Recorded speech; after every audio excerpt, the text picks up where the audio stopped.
Hey, everybody, welcome to another episode of No Reserve, Hagerty's podcast about the enthusiast car market. Now, we are here to help you make sense of the market, whether you're buying, selling, or just watching. And holy smokes, the deals are out there. We highlight a V12 Ferrari bought for Escalade money and the most collectible Toyota built in the last decade. There are also several cars for sale right now that offer incredible value. We're saying it again. Now is a terrific time to buy. I'm Larry Webster, editor of Hagerty Media, and I'm joined by Dave Kinney, the publisher of the Hagerty Price Guide. Now, between us, we've got decades of experience buying, selling, and driving the cars we love. Plus, we don't just guess at values. We're backed by the data of the Hagerty valuation tools. All right, let's get right into it. All right, we are recording this on Wednesday, November 1st, the day after Halloween. It is decidedly now winter here in Michigan. There was snow on the ground this morning, which I want to jump right into something, Dave. Speaking of snow and ice, Dave, tell us, what is a Zamboni? Oh, come on. Everybody knows what a Zamboni is. If you've ever been into a ice rink or a hockey game or whatever, the Zamboni is the machine that refinishes the ice in real time. And Hagerty Media has a story right now about Frank Zamboni, the person who invented it. And it is a cool-ass story. This is a guy who owned a place called Iceland in Southern California that was wide open to the open air in Southern California, an ice skating rink. Now, originally, they were in the ice business, so they packed ice into rail cars, for vegetables going east. Well, when air conditioning came in, that was no longer a thing that you did.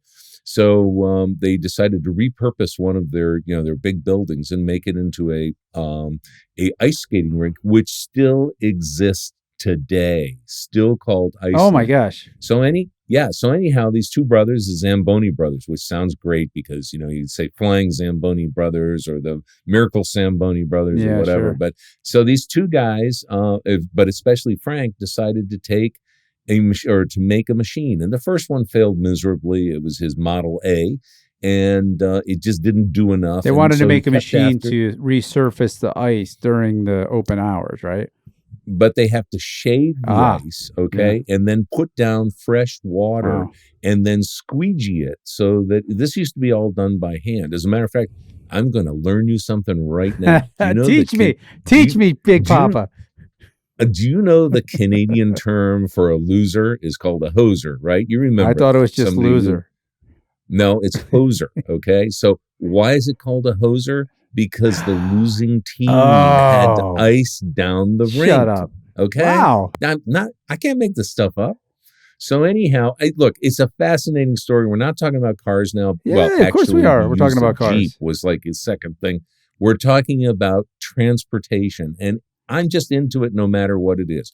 Every hockey player's dream, I think, is to have either legally or illegally stolen or borrowed the Zamboni and driven around the rink a few times because it's a fascinating machine. It does all this stuff in real time very, very fast. And, the whole package of getting it all done is another story of American innovation.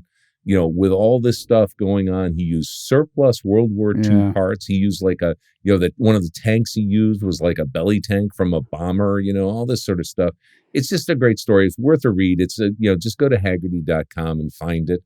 It's on Hagerty Media and you'll find it. But it's a story of Frank Zamboni's Frankenstein Model A revolutionized, the whole ice care industry. So I appreciate you bringing it up. Super duper cool and really interesting. That bit of history that we didn't know. And I mean, you just admire these old timers. Well, they're not old timers, but the pluck and the self-startingness. I mean, an open air ice skating rink in LA in the 20s. I mean, wait, Dave, you'd probably need an oil well nearby to power that refrigerator, right? I mean, well, it didn't take too long till they made it into a closed up building. Okay. So, they did figure out the whole, sun versus ice thing.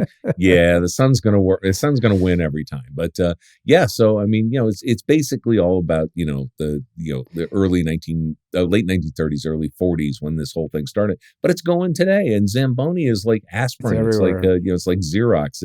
It's a name that you just assume there are other machines other than Zamboni, but you'll never see my ass on anything but a Zamboni machine. I Yeah, want so it's yours. really fun. This is part of the thing that we're so lucky to do at Hagerty and Hagerty Media is, bring these stories to light, and especially some of the more compelling ones because history is full of them. Dave, you know what I love about it is that, we seem to forget how short history is.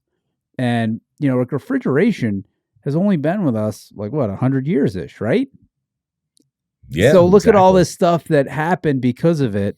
We have our skating rinks, we have air conditioning, all that stuff. But well, thanks for bringing it up. It's a great story, and I hope everybody reads it. And if I can get you, there's a couple things that strike me as odd. I don't understand how Big Papa hasn't wormed his way onto a Zamboni. I mean, you got the pull.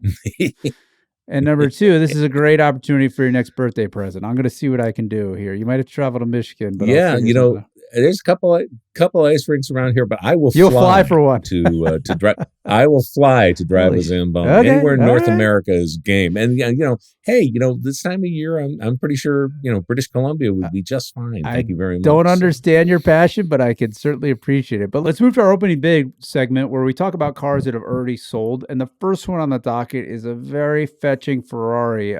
Dave, please give us a quick overview. All right, we're looking at a 2009 Ferrari 599 GTB Ferrano. That's, of course, the Ferrari racetrack. This sold on P-Car Market for $135,000.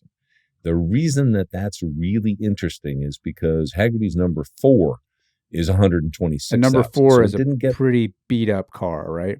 Yeah, and this car is not that. This is 19,000 miles. It's the right color as far as I'm concerned, which is the Tour de France blue. Yeah. This car's got a clean Carfax. I can't figure out why so cheap. Maybe the market's gone down more than I've realized, and maybe that's part of the problem. But when we have a number 1 is $240,000, which I don't think is achievable right now. So we're looking at an adjustment here. But I think this car was a stone solid buy because for the kind of money this car went for. I'm thinking at $133,000. This is a lot of Ferrari. It is. For that There's kind of money. no question. I mean, it's a 6-liter V12 engine. Yep. But you've been telling me, Dave, for a while now, and you can't be walking this back suddenly that the market is softening. And what that means is these cars that aren't like super duper special can be bought at reasonable prices. I don't think this is like, I guess you're saying it's a stone cold steal. I'm saying, this car was probably $200,000 new in 2009. So it is a V12 Ferrari, front engine Ferrari. There were a lot of these built over the past 20 years in different iterations, right? Yep. Yeah. And this is a front engine 2-seat car. So, I mean, I think that makes a difference as well. Yeah. They're kind of weirdish. They're not the hyper V8 mid-engine cars. They're sort of this grand touring thing, but they're not super duper practical. Mm-hmm. And this one, the big knock it has on it is it has the F1 automated manual transmission. And what that means, it's really an automatic, but it was a robotized version of the single clutch gearbox, and they are clunky. I mean, you feel every shift. So as a 2009, this is late enough because I think that the transmission. Well, I know that the transmission got better as the years went by. Slightly, in a 2006, and it was acceptable. But by 2009, there's a lot of things that happened with the car. So I'm not going to agree with you on it's acceptable. I mean, I guess it's okay. Okay. Listen, unacceptable. I'm going to just say, how many did Ferrari sell in manual? Like 50 of them? Right. Like Those that? are the ones that are going to get the most money. Exactly. I think we're saying the same thing. Sure. I know. Yeah. So I mean, I guess if you want to search for the unobtainium and spend twice as much, then you're more than welcome to spend all those ridiculous Webster bucks that you have hanging around. But for real people, I think this is a good car to buy. Well, okay, if you're in the Webster realm, let's talk about that for a second because I love this color. Just so happens I had a Ferrari F430 in this very same color. And it was a stick shift car. And it was almost about, I want to say 500 horsepower. It sounded fantastic. What I think's happening, Dave, I want to gut check this because I was with a bunch of car people on that rally I organized. And they had McLarens and Ford GTs and a lot of supercars. And what they all said was like, yeah, I want the Ferrari, but when I take it into the dealer, I walk out $20,000 lighter. Unfortunately, the dealer service network, in my opinion, is promoting this sort of thing, and that's driving people to the aftermarket, the smaller shops, which I say is also a good thing, because these small shops, they've got the innovation, they can figure it out. Unfortunately, they don't have all the tools to do all the cars.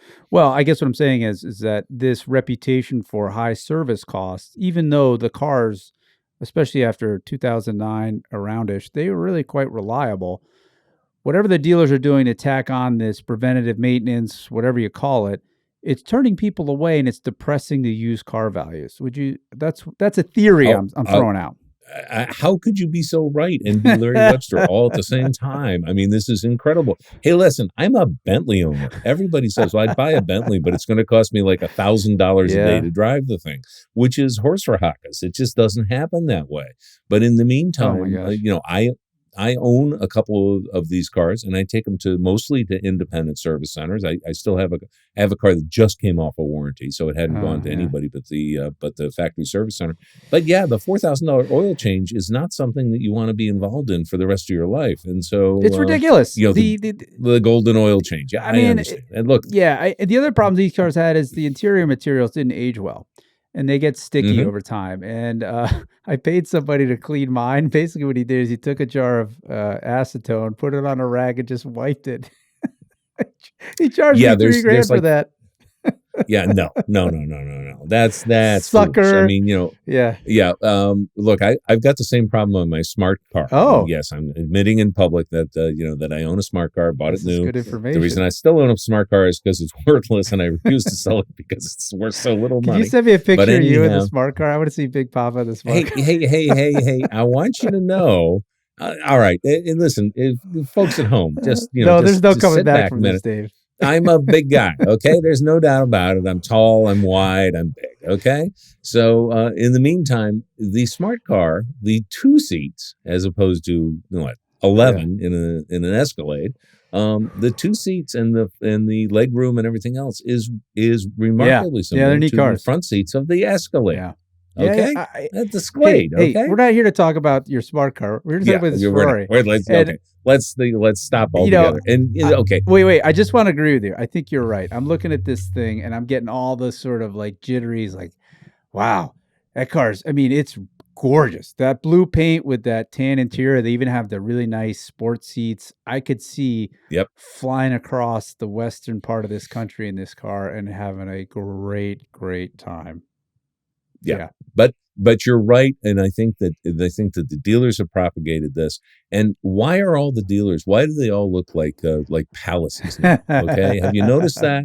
I mean, your Bentley dealer, your Ferrari dealer, your McLaren dealer, whoever it is, they're not working out of a used Toyota shop somewhere. They're building these palaces around the country. Well, where's that money coming from?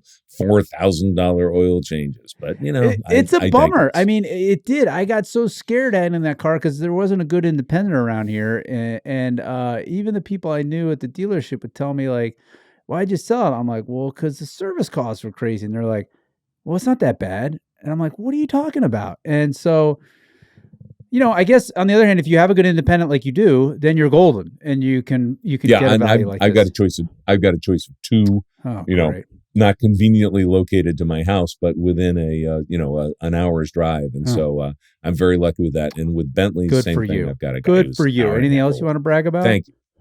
No, I'd love to tell everybody how handsome I am, but unfortunately they've seen pictures of me. So Dave, you got presents, dude. Don't worry about it. You don't need hair. Yeah. You don't. Yeah. Okay. Yeah.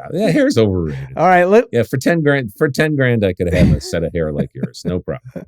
Okay. Let's go on to this other car that you picked out on the opposite end of the spectrum, 1/10 of the price. And I love when you do this, Dave, because it really picks out like how much fun there is to be had out there for not a little money. Why don't you tell everybody about it? On Cars and Bids, a 1985 Porsche 944. Now, 944, I like them. Gorgeous. A lot of people go, yeah, they're fun. 5-speed. So you got the 3 pedals, Larry. So you should be happy. It sold for $11,200. Well, 11,200 is not a spectacular price, but when you drill down, wait, what do you mean not a spectacular price? It's a good price. It's a good price. It's our Hagerty number 3 is $10,500. So that should Okay, give you so an this is idea. about It's a driver quality car. Should cost about 11 grand. Exactly, except for one thing. Dude has spent a ton of money on it. The car has been repainted. You can't paint one of these things for No. 10.5, right? So, I mean, the money has already been spent on this car, or a lot of the money. I'm sure there's other things that need to be done. Yeah. Car sold on Cars and Bids for 11.2. Yeah. 3-pedal Porsche, 944 up and coming car. According to a whole bunch of people, I like them. I'd rather have a 928, but it's nowhere near as big a car, both in terms of engine size and complications as a 928. And just a mostly unmodified car, worth noting because, look, you can buy them all day long for probably 10 grand, but you can't buy them with, 15 grand just spent in the last couple of months. So that's I see what you mean. I mean, I think, as a 944 for this money in that doesn't come with tens of thousands of deferred maintenance is rare. So that's really good. I think what hurts this car, Dave, is it's an early one. So it has the ugly interior, which is basically the same as a 924. And this, I love it. Love it. Well, we already know your taste is suspect. Number two is the color. I'm sure the Radwood, the crowd that loves these 80 cars would be like, it's so 80s, but it's this weird goldish thing that it's just like, it doesn't do the flared fender 944 shape justice in my view. Okay, go ahead. Tell me I'm a fool. No, I'm going to agree with you about the color, but distinctive colors on Porsches. My gosh, look, if this thing had been a Skittles color, it probably would have sold for 30 grand as is, right? So I mean, judging by I had a 924 turbo, which I think looks even better. It was silver with the basket weave wheels, freaking gorgeous, but kind of a piece of junk. It was like a Volkswagen. Oh man, somebody's going to be mad at me, but it was just cheaply made. It was a bear to work on. But looking at this 944 that you bring up, there is not one crack in that dash, which shows you, to your point, it was baby. And somebody really took care of it. Yeah. So, buy the restored car if you can, because you're going to save money in the long run. Trust me, I'm restoring a car. I'm a fool. Buy it restored. Yeah. Why don't we do a separate podcast on restoration stories? Okay. I think we could open the phones up and we could be talking for a month, maybe a year with people with restoration. Here's what I love about this car, Dave. And it's something you're pointing out time and time again. We're trying to point out at Hagerty Media with stuff that we do like the bull market. Here's a car you could buy for $11,200. You call your friends at Hagerty for insurance. What's it's going to be? It's not going to be a lot. And in a couple years, you want to sell it. What are you going to get for it? Probably 12 grand. I mean, what you paid for it? What the hell? And what have you done between now and those 2 years? You've enjoyed it. I mean, where else do you get that kind of fun for so cheap? Which is kind of this amazing point in time in the classic car world that we're in. And this is a great example of that, don't you think? Yeah, I really do, because for this kind of money, not everybody can afford it. I get it, but it is a very, very affordable car at the the $10,000-$11,000 mark. And for a hobby, it's one of the best things you could do. You could spend that money at a bowling alley. You could spend that money on golf lessons. You could spend that money on a set of golf clubs. Why not have a Porsche instead? You know what I just thought of, Dave? What's that? Because I got a nephew who needs a car. He's in college, and we have like a $15,000 budget. You can't get anything with less than 100,000 miles for 15 grand. So I was like, I should have bought this. You're looking at Toyotas, Subarus, and whatever, and they are worn out and played out, and always owned by somebody who was like, "Oh, you're supposed to change the oil on these things? I had no idea." Anyhow, okay. Imagine my frustration. You got to do me a favor. I got a 15-year-old kid. He's going to get a license. Like another one of these pops up. Would you just call me, because I'll buy it and then I'm done? And I did this with my first kid. I gave him a $2,000 BMW. Whenever it broke, I was like, "Yeah, not my problem." You just kick him out of the nest and then don't want to hear from him again. I know your type. Okay, let's move on to this next one. And this is a great pick. This car sold on Bring a Trailer. And the reason I wanted to talk about it, I'm glad you brought this one up, Dave, because I just happened to drive one a couple weeks ago. It's this really oddball car from Toyota. It's a 2023 Toyota GR Corolla. This is the hot hatch version of the Corolla. And this is an evil special one on top of that called the Maurizio Edition. Tell us why it's called that, please. Because they ran out of names. Well, hey, listen, the Gazoo Racing, the GR cars are where it's at right now. And this is kind of the top dog of the food chain, right? They have 3 different editions. I'm going to kick it back to you because why is it called? Okay, because that is the sort of stage name that Akio Toyota would use when he was racing. I did not. So he didn't know want that. people to know that he was actually entering in the event. He's a huge enthusiast, so the reportedly really had his hand in this thing. And after driving it, I drove it on some really curvy roads in Southeast Ohio, and I was like, oh, I mean, it was like a new religion. This car is so good. I mean, it's got a little 3-cylinder engine, turbocharged. You think, I got to keep this thing, beat the heck out of it. Go, no lag. It's got throttle response like a V8. They have these differentials, the way they work. Couldn't even tell you. The car doesn't like push. It's eager. It's like a little terrier on the end of the leash. I mean, it was so fun. I was like, okay, what do I got to do on one of these things? And then I realized it only made 200. I have to drive the next version down to see how good it is. But the Maurizio edition has many, many really key differences. It doesn't have a rear seat. It has these little things where you can bolt in tires. They've mounted the battery all the way in the back. It has different tires, a little different suspension setup. So this is a special car. You know, like we talk about the Type R Integra that nobody knows that it shares very, very few parts with the standard car. I think the Maurizio edition is on a similar vein. And I don't know, I'm embarrassed to say I don't know what they cost new. Do you happen to know? $52,929. That's a steal. $52,000. In terms of fun per dollar, steal. Oh, yeah. Steal. No, it's steal. But you can't get them. You can't get them. But you can't get them. Okay, so here's the rest of the story, if you don't mind me taking over here. This was a charity auction. And so, okay, we were bashing dealers a couple minutes ago. This was Longo Toyota in El Monte, California. And you can hear the applause in the background, and that's my hands clapping. Why? Because they had car number 1 of the 200. Oof. And instead of selling it to somebody who is a friend of the dealership or, they put it out there for 150 over or something like that, they did a charity auction, for a local charity at, in El Monte. And this 16-mile car with a 52,929 list sold on Bring a Trailer for $98,500. It was a steal at $98,500 because it is car number 1. We've all seen these car number 1s go through the big auctions and the in-person auctions, and it's always some dude with more money than anybody else, and they buy them and they spend $250,000 because they don't care because they're writing a check for charity, right? I hear you. I agree. I'm shedding a tear for this dealer. God bless him. I mean, no shedding a tear. They did the right thing. Okay, somebody did the right thing. The number 1 is the most significant. But what does this tell us? I mean, our friend over at Hagerty Marketplace, Ramsey Potts, told me he's like, "Hey, the market speaks, right? You have enough people who see it. This is what the car is worth." So you and I are both saying this car should be worth more. But it is not. Maybe can you take a guess at what do you think holds this back? Because it's a very special car. Listen, I don't think if I had $98,000 right now, I would not have been bidding on this car. I love these things. I think that they're great. This is a moment in time where you can buy these special edition cars. I don't know how long this is going to last. Do we have any idea? Wait, these special editions, do you mean these Toyota special editions or special editions in general? Special editions in general. You can buy them as a moment in time. What? Meaning it's a good time to buy them? Because I would argue the Porsches are insane. They're stupid. Okay. Well, there's too many Porsche special editions. Okay? So wait. Clarify what you're saying. Look, Dave, be clear, please. Please. Thank you, Mr. Webster.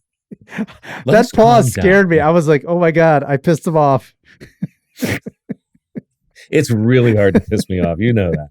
Hey, no, I think that, look, when there are actual special editions, not these phony baloney, we made one in blue and we took the hubcaps off and we took the air conditioning out, so we're selling it for $10,000 more. Though. Not this stuff. This is legit. Yeah. This is legit. This is basically a race car for the street or a streetable race car.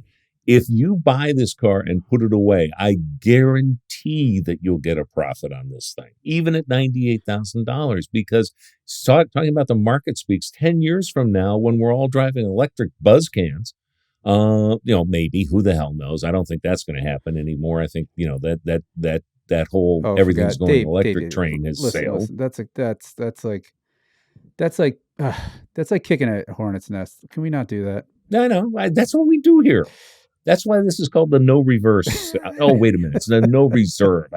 Thank you for reminding me of that. Anyhow, listen, 16 miles on this thing. You pay $98,500. You get an incredible, possibly never to be duplicated Toyota from a legit car. I would keep this thing as absolutely stock as possible. Hopefully nobody goes out and races the thing, because it's number one. Take number two, go race it. It's super interesting. I'm done. Yeah, somebody's not getting something, and it's maybe us. I mean, like I was saying, the market is speaking about that. The market doesn't agree with us on this one. But wait, there's more. What? There's more. We got something coming up. So here's what I want to say. It's super interesting in that already in the comments on this auction, somebody piped in and goes, "Hey, I got one with delivery mileage, same spec. Call me." So they're not moving, and I don't get it. I may have to buy I think I've said it, but this is like one of the best, most entertaining driving cars you can buy today. Okay. Yeah. I think we've spoken it all, Dave. Somebody got a good buy on this thing. So, we're 45 minutes into this podcast and we've done like 2 cars. We need to speed this thing up. You're right. Okay. Go on, please. Okay. And then next up, at Hagerty Auctions, a one-owner 1993 Valvo 240 Classic limited edition wagon. This is the last of the 240s, okay? Yeah. So this thing is the Classic edition, all right? So that means something. This car had 10,000 views on it, 80,000 miles. I love the name of the seller. The seller's name, you ready? Mom. Because it's a mom car? So I guarantee you this thing has like NPR, like that's the only stations will pick up on NPR, right? It's NPR stations. The FM is locked in, so the kids can sit in the back seat, and mom and dad can listen to the latest from Cokie Roberts, right?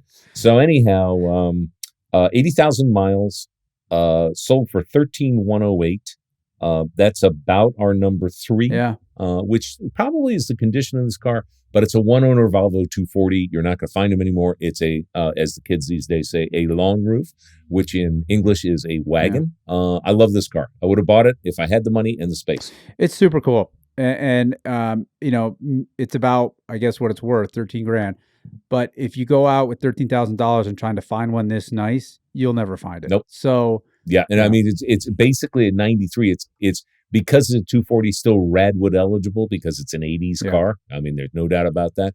The 240, the 4-cylinder, absolutely bulletproof.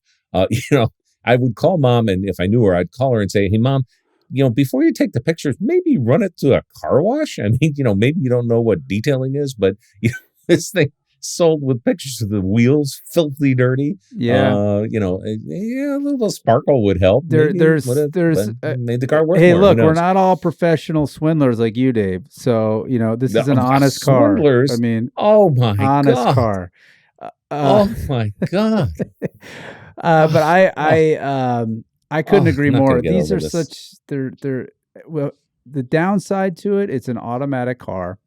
It's a little 4-cylinder, a pretty big car. It's automatic. It's going to be slow.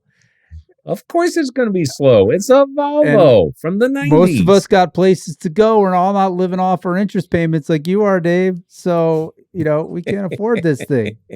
But okay, that's the thing. What we're seeing week after week after week is great deals. By the way, I knew the guy who bought that RX-8 I talked about. The thing was every bit as good as I was like, this is the steal of the year. And so they're happening. I mean, so get on these places. There's a lot of great cars over there on the Hagerty marketplace. So give it a look. And speaking of, what was it? Your cousin or your son wanted to buy a $10,000-$15,000 car? My son and both. I need one for my nephew. So So you can make sure that birth control will not be a problem if you were to buy this 93 240. What are you talking about? It's a bed in the back, Dave. It's like a hotel room. He's never going to get a date. He's never going to get a date. It's a hotel room on. I mean, the kids don't leave the damn basement anyway, so it doesn't matter. But I mean, come on. We should go on to the next car now, shouldn't we? Yeah. Okay. The 2023 Dodge Challenger. Now, I've got to get the alphabet out here because it is a Dodge Challenger Hellcat, wide body, jailbreak, last call. Okay. So, yeah, babe, I've got a Dodge Challenger. What model? That's a Hellcat. Is it a wide body? Yeah, it is. Is it a jailbreak edition? Why, funny you ask. But wait, is it a last call? That's how ridiculous this stuff has gotten, okay? But I love this car. Selling on Bring a Trailer for $97,752, okay? $97,752. Sold the beginning of last month, so October 7th. What's your point? Get to it. My point is that I talked to a Dodge dealer this summer who was asking 50 over for these things. 50 over. Oh, wow. Guess what the list price on this car was? Yeah. Okay. Yeah, you ready? Okay. Sold for $97,752. List $95,126. Wow. So somebody just robbed them of that other $2,000 as opposed to the 30 or 40 or 50 you might have paid over the summer. I'm sorry. Wait a second. I love to see this in the marketplace. I love to see this is the most brilliant thing ever, in my view, because those geniuses over at Dodge, right? They milked this car that's like, 800 years old, and they kept it fresh. It outsold the Camaro. It ran the Camaro out of the market. They had every new edition. They kept it relevant, and they, like you said, they got jailbreak, last call. They've timed it perfectly. Just when the market was saturated, we're out. Yeah, exactly. This car has 18 miles. I guess you're probably going to be the first owner. Amazing. I mean, it's a clear Carfax. I mean, unless it fell off the truck, it's going to have that, right? But we're just laughing at the wide body jailbreak last call edition 2.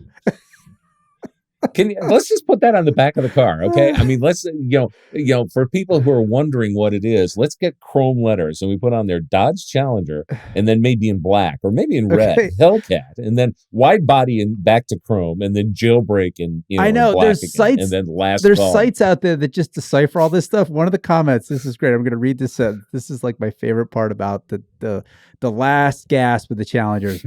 Here's a sentence. In 2022, all jailbreaks were wide body red eyes. You knew this. By the way, the horsepower was not 797. It was 807. You idiot. Oh my gosh. I know. This is the best. I love those Dodge guys. They're crazy. I know. And they're they're crazy. brilliant. They're geniuses. Insane. Yeah, they're so good. They're insane. I mean, unfortunately, part of that insanity means 50% of these things will have a bad Carfax within 5 years, right? Or maybe 80% of them for whatever That's reason. Like its whole story. What percentage of Challengers will have bad Carfaxes in 2030? Exactly. But it's got the yellow spoiler lip, which the history of that is hilarious if you don't know about it. Those were things that were put on for delivery only. They put this yellow lip on there so the drivers taking them off the car would be cognizant of the fact it's got a lip in the front. So the caution thing. So now everybody takes it and they glue it to the front of the car. I know. It's not just the Dodge people. Of course, they're like, what? I know. I love it. This is car culture writ large, right? I mean, this is where it's at. But I'm not going to tell you I feel bad for the dealer who told me he was getting 30 and 40, 50 over for these cars, because it's over for that. That's my point. No, so, I get what you're saying. It's a marker in the sand. And the people at Dodge, they got to be just wiping their brows like, holy cow. Could we have timed that any better? You suppose anybody's still listening to us? We're having too much I'm sorry. fun, Okay, right? yeah. All right, you're right. All right, move on. Why don't let's skip the next one. Let's go right to our kick. No, we're not going to skip the next one. It's such a weird one. I know. I love it. It's okay. So, car guys, all of us listening, you know what a Strayman conversion is. And no, we don't know what this is. Oh, yeah, you do. Immediately, you're going to say, oh, those are the guys who cut the roofs off of Daytonas and Testarossas And then they made them into convertibles because convertibles weren't available. But how many people knew that they did the same thing in 1985 to Honda CRX SIs? So this thing is a Honda CRX SI with a roof cut off with your 5-speed. So there you are. You should be happy because you got your 3 pedals. Okay, no, come on. The pocket rocket of all time, the CRX. Okay, so we talked about one of these last week when you were off playing. It's a Gen 1. It's a Gen 1. Yeah, this car sold for $10,008 in after sale on Cars and Bids, so it didn't sell while the auction was going. But a regular one of these without a cut roof, number 4 we have is $4,100, and number 1 we have at $30,000. I don't think a number 1 exists. This car had 104,000 miles, which on a CRX is incredibly low miles. Disagree. Anyhow, just pointing out. Hey, you're wrong again. Wrong again. Yeah, I mean, I think this was a strong price for this car, don't you? No, you don't? It was a great price. $10,000, man. It was for I have a Strayman conversion on my car. Everybody's going to think you own a Daytona. That Strayman conversion is another way of saying I've got a leaking roof. And Richard Strayman is calling on line 3. Would you like to talk to him? I'm sure it was great when it was new, but now, how many years later, these things, and where do you fix it? Where do you get parts? You don't fix it. You don't get parts. You just take it to Radwood, have fun, put on your tennis togs.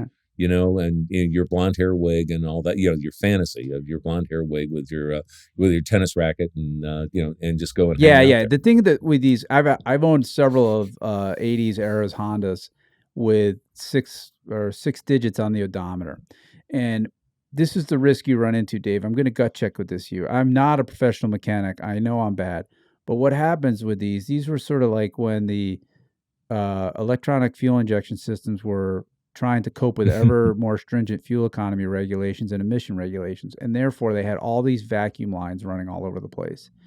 And once you get a vacuum leak, they idle weird.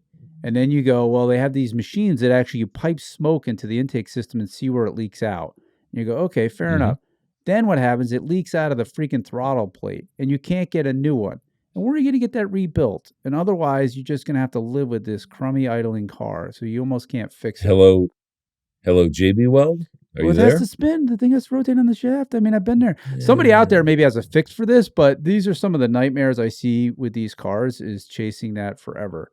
So, man, I just threw cold water on what you think is this great thing, but you and I are just going to have to agree to disagree on this, Dave.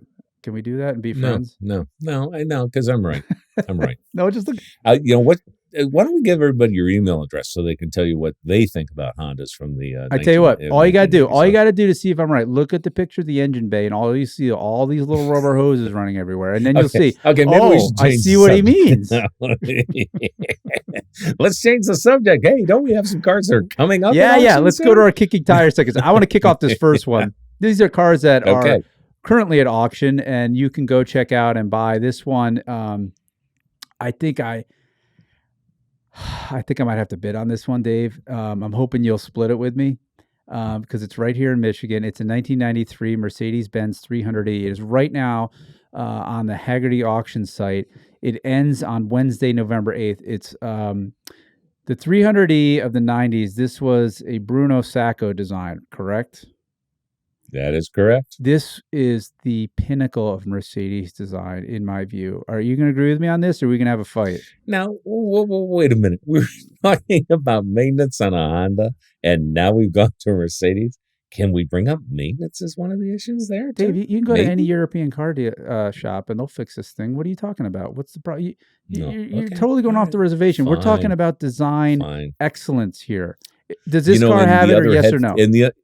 In my other headphone right now, I'm having piped in the calming, sounds of I had too much coffee this morning. I did. Waves of just you are one with the universe. Okay, thank you. So okay, I'm very excited about this car though. I really am. $4,000 current bid, 2-owner, midnight blue, 140,000 miles, which we're going to agree at 1993 Mercedes. That's pissant miles. That's nothing. Can we talk about that for a second? The difference between 140,000 miles on a Mercedes from the 90s and a Honda from the 80s is these things were built. This was the last generation of the Mercedes that was built sort of no expense in mind. Mercedes after this, they go, we got to make these things cheaper. But this is still when they were the top. They were assuming they were going to be the top on the world. They assumed the cars were going to be on the road for a long, long time. and you can still get the parts. Big difference. Okay, back me up on this, Dave, please. I'm agreeing with you totally. Wow. Whereas the Honda might have had the disposable car element to it. Right. It's based on the The Civic. Mercedes was, yes, the Mercedes definitely was, we're building the best car in the world and we want it to remain the best car in the world. However, that comes at a price, doesn't it? I'm going to say I'm going to use what I call cognitive dissonance. I don't even know if that's what this means, but I'm going to suspend better judgment for this thing because the W124, which is the chassis code for this thing, is the most gorgeous chiseled four-door I think ever made. And the bonus of the 93 was this is a later one. It got you the 24 valve straight six engine, not the 12 valve. So you had almost 230 horsepower. Yeah. I know you're excited about this car. I think it's a stone bargain right now. It's a bargain. Current bid at $4,000. Who knows what's going to end up? Our number one in the Hagerty price guide is $20,300. This isn't a number one car, but it's a very, very nice car at 140,000 miles. The colors are great with midnight blue. Love it. I could see the attraction to this and Peanut. Let us go. Well, okay. Can I just say one more thing? I'm telling everybody, I don't want people to bid on this thing, but even the wood in the center console is in perfect shape. Yeah. It looks nice. Hey, Dave. Dave. Mm-hmm. Just do me a favor. Just buy it. I'll drive it to you in Virginia, and I will. What else do I got to do to sweeten that deal for you? I should there be pony rides and candy involved at this point? I mean, is that what you're saying? I will just compliment you for the rest of the podcast. Well, at $4,000, I think that's probably a pretty good deal if we can make it, podcast from now forward. But let's talk. All right, move on. Sorry. Okay, good, cool. Go ahead. What are you excited about?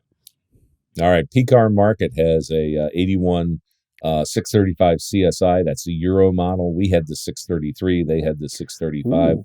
They get all the good things. Yeah, back then they sure were. This is a 96,000 mile manual. That would be 5-speed car. Currently, it's got 5K bid. It's got a long way to go.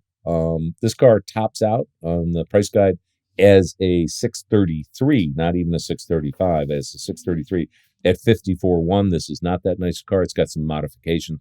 Definitely worth checking out. It's a red 635 CSI. Wait. Can you explain? You're making a big deal about the difference between a 633 and a 635. Do you know what the difference is? Because I don't. Nah, it's like 11 horsepower or something. I don't even remember. Oh, okay. So the European one's got a little more horsepower. Yeah, it's got some other features, and I'm sure everybody will correct us on this one. But I didn't buy the Euro car. I wasn't around, so I don't know exactly what the difference is.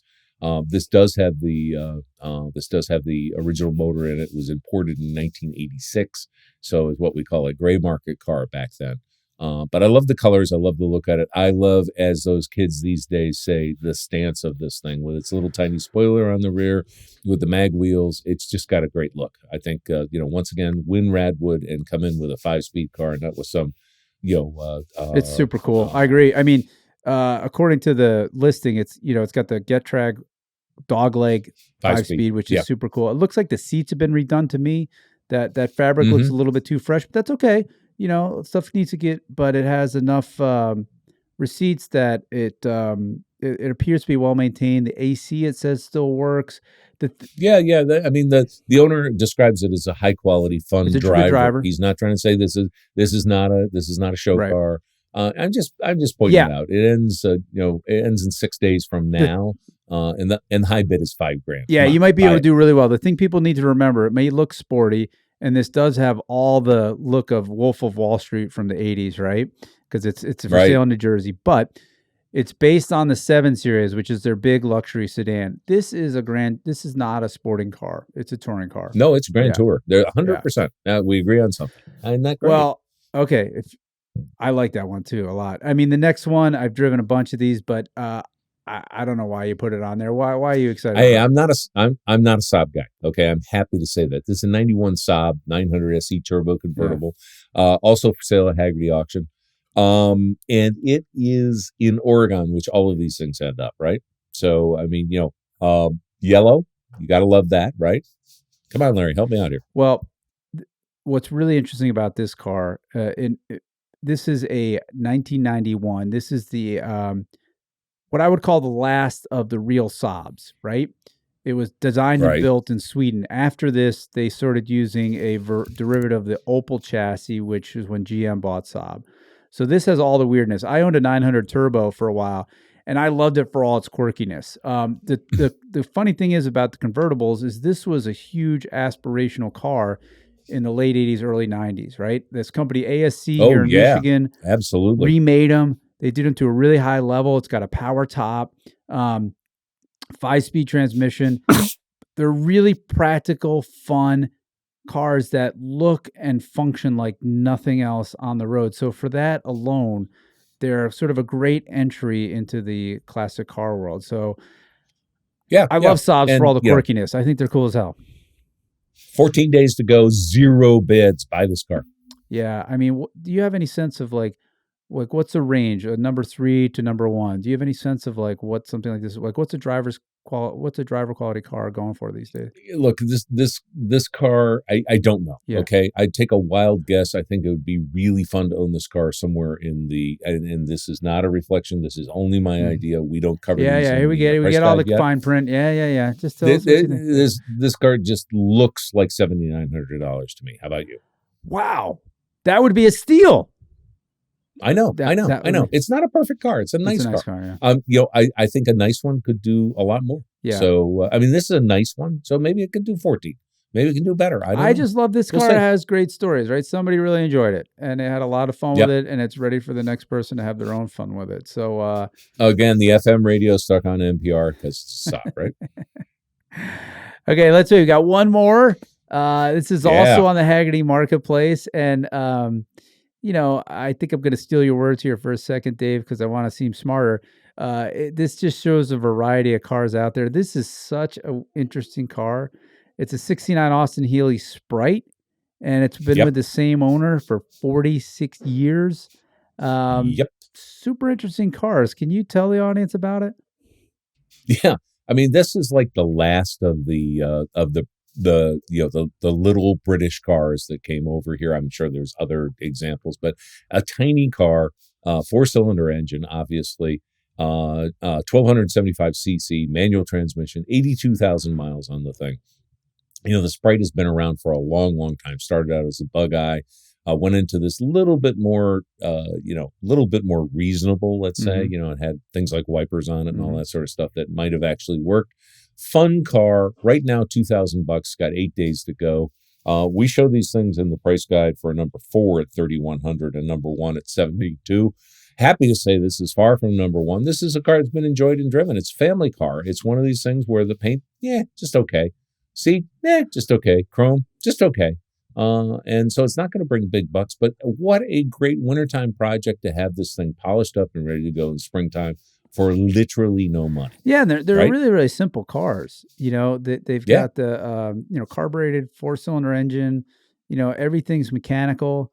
It's a great way for somebody to learn how things work, how to repair a car, all stuff like that. So, I mean, to all the things that we've been talking about, there's just a lot of fun, special experiences out there for not a lot of money. And I think you're pointing out a great example. This is such an honest car. This is why I like it.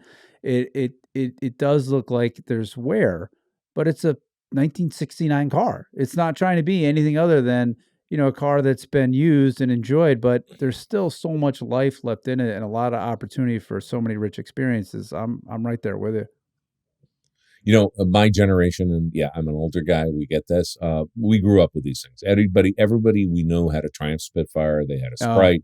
They had, all kinds of cars like this. And this was the ultimate, drive yourself to high school car because they were affordable then. They're affordable now. You did. And your point is so well taken. You had to learn how to keep these things running because, how do I put it nicely? They're British. But no, I mean, they're interop. What is it? There's lots of interactive things that need to be addressed. This is a 69, so it's got the cool headrests on it. I love the look of those. It's not a car you want to cross country, but I guess for some people they would. It needs a lot of work, but it's an honest representation of the car, and you could probably put it away for the winter, and take it out in the spring and have fun with it. I would, clean the thing up. I'd polish everything. I'd have some fun with it and have a ready to go driver. Yeah, I think you could just tinker it, keep it running. You probably got to rebuild the carbs, file the points, whatever. But again, a good way to learn. Dave, I mean, I think we've covered it. I know, you're probably sick of me by now, and I get it. I'm sick of hearing myself talk. But I mean, really, when I look back over this time that we spent together, and I cherish my time with you, Dave, like you do not know. I mean, you're all my jokes. You're very knowledgeable, great human. I'm saying that with my fingers crossed behind my back, by the way. I didn't know about Maurizio, where the name came from. So I learned something today. Finally. So I'm very, very happy, very, very happy about that. But again, another episode where we're sitting here going, "Oh my gosh, what a great car for that money!" I mean, this is really a time to buy. And I've been, a couple months, 4 or 5 months ago, it was hard to find cars that would be something you definitely want to buy. Now it's the market is full of them. So if you're interested, now's the time to get out there and do that. And as we spoke about, a lot of these cars you can get in reasonably, you can get out reasonably. And in the meantime, you've joined this whole fun community of people that are just as passionate as you are. So have a shot. I mean, those going to be my closing words, Dave. What are yours? Stay off salty roads because they're coming up. But remember that even if you are in a colder weather climate, there's going to be plenty of times you can get out and drive. Maybe early in the morning, Saturday or Sunday, something like that. It's perfect driving weather in the autumn into the winter, as long as there's no snow or no wet on the road. You're going to be fine. Well. And I'm planning on doing that a little bit of myself to this weekend. I've got to get a couple cars moved around in the garage, so I think what I'm going to do is take every one of them out and put 15 miles on every single one. What do you think? Good for you. Have fun. You're going to take your dog with you? You hear my dog barking out there? We can hear him barking. Sorry, That's everybody, okay. but yeah. And we got to the professional thing, and now we're done again. So, well, at least my phone didn't ring. That's good. Thanks for your time, Dave. It was great chat with you. All right, Larry. Always a pleasure. Bye-bye now.